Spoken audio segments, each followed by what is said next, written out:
अस्सलाम वालेकुम। अभी हम हवाली में उस बाग में मौजूद हैं जिसमें सरकार दो आलम सल्लल्लाहु अलैहि वसल्लम की ऊँटनी मुबारक के कदम मुबारक के निशान है और उसकी छाती का निशान है।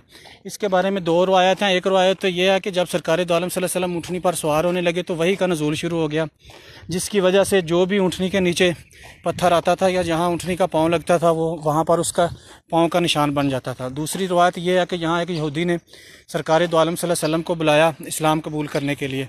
जब सरकार दो आलम सल्लल्लाहु अलैहि वसल्लम यहाँ पर तशरीफ़ ले आए तो उन्होंने इनकार कर दिया और कहा कि हमने मजाक किया है। तो सरकार दो आलम सल्लल्लाहु अलैहि वसल्लम दिल बर्दाश्ता होकर जब ऊँटनी पर बैठे तो उस रोब की वजह से, सरकार के गुस्सा मुबारक के रोब की वजह से वो जो है नीचे जो पत्थर थे वो भी नरम हो गए।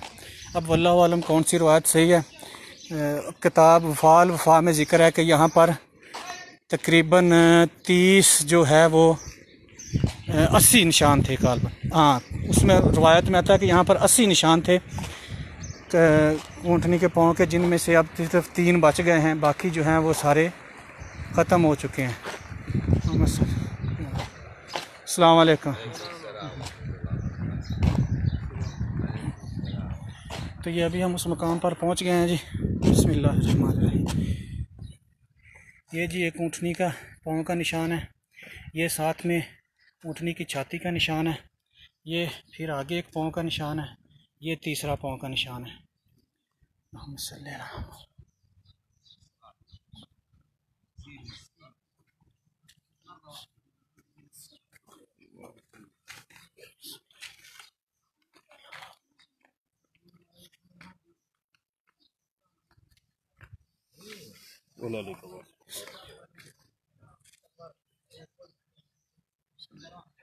तमाम दोस्त दुआओं में याद रखें। जो कोई यहाँ आना चाहे उस बाग वाले का नंबर और लोकेशन वो मुझसे ले सकता है। जज़ाकल्लाहु खैर।